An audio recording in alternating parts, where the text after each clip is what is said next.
आगे देखो, by the dehydrogenation of alcohols, when an excess of alcohol is heated with the concentrated sulphuric acid और the glacial phosphoric acid at a suitable temperature, the 2 moles of alcohol lose a mole of water to form the symmetrical ether। ये देखो, जब ROH को करोगे, ये देखो ROH को करोगे प्लस वाटर के साथ, तो ये प्लस H2SO4 के साथ, सल्फ्यूरिक एसिड के साथ, ठीक है। ROH के साथ यहाँ पर वाटर नहीं है, H2SO4 है, मतलब सल्फ्यूरिक एसिड के साथ करोगे तो ROR प्लस वाटर आ जाएगा, ठीक है। जैसे ही C2H5OH को जब H सल्फ्यूरिक एसिड के साथ करोगे, H2SO4 के साथ करोगे तो ये आपके पास आ गया C2H5O, C2H5 प्लस वाटर, ये ईथर बना, ठीक है, ये इथेनॉल ईथर बना, ठीक है, ठीक है। So by the dehydration alcohols, when an excess of alcohol is used with the concentrated sulphuric acid और the glacier phosphoric acid at a suitable temperature, the 2 moles of the alcohol lose at the mole of water to form the symmetrical। ये ether ही बनेगा, ठीक है, ये ether बनेगा, ये ether का formula होता है, ये ईथर का फॉर्मूला होता है, इथेनॉल ईथर बना, ठीक है, पता लग गया।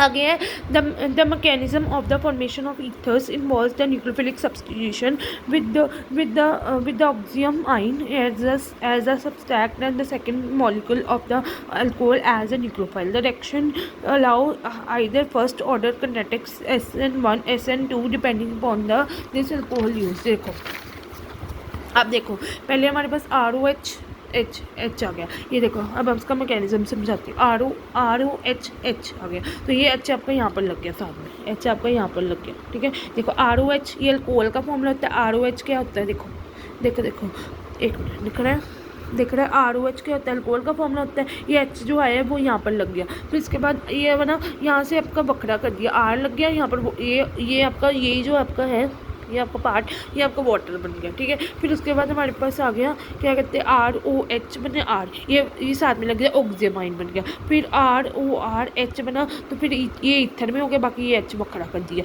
फिर उसके बाद फिर ये SN2 में मैकेनिज्म देखो, ये आपका H साथ में लग गया, फिर उसके बाद RORH, फिर RH2, फिर हमारे पास ईथर बन गया, H2, ये हमारे पास ऑक्सीजन आयन बन गया, H के साथ लग गया, ऑक्सीजन आयन बन गया, ठीक है। फिर उसके बाद ये वाला ईथर बन गया और H हमारा बखरा हो गया, तो ये हमारे पास हो गया। देखो, अब ये भी सेम ही है, C2H5OH, तो फिर ये हमारे पास इथेनॉल ईथर बन गया प्लस वाटर बन गया, ठीक है। अब इसकी लिमिटेशन भी पढ़ ही लेते हैं।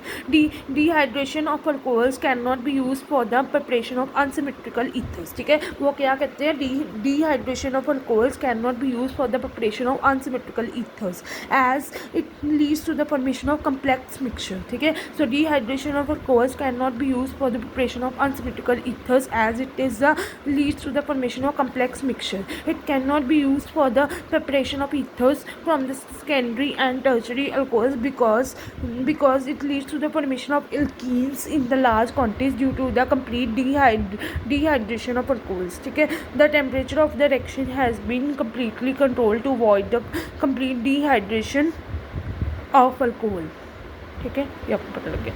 तो ये वाला H यहाँ पर लग गया, फिर उसके बाद ये वाला ये R यहाँ पर हो गया, ये वाटर बन गया, फिर उसके बाद ये R अपने साथ में ऑक्सीजन आयन बन गया, फिर उसके बाद ये वाला आपके पास नीचे वाला पार्ट पूरा ईथर बन गया, ये H आपका बखरा हो गया, फिर उसके बाद ये H आपके साथ अटैच हो गया, फिर ये आपके पास ये RORH और OH, फिर ये ऑक्सीजन आयन बन गया, फिर यहाँ पर ROR नीचे वाला ईथर बन गया, H आपका बखरा हो गया। तो ये आपके पास ये दो थे, तो ये आपके पास इथेनॉल ईथर बन गया प्लस वाटर बन गया, ठीक है। और इसका मैंने आपको बता ही दिया, ठीक है। Dehydration of alcohols can not be used for the preparation of unsymmetrical ethers as it leads to the formation of complex mixtures, ठीक है। It can not be used for the preparation of the ethers from the secondary tertiary alcohols because it leads to the formation of alkenes in the large quantities due to the complete dehydration of alcohols, ठीक है।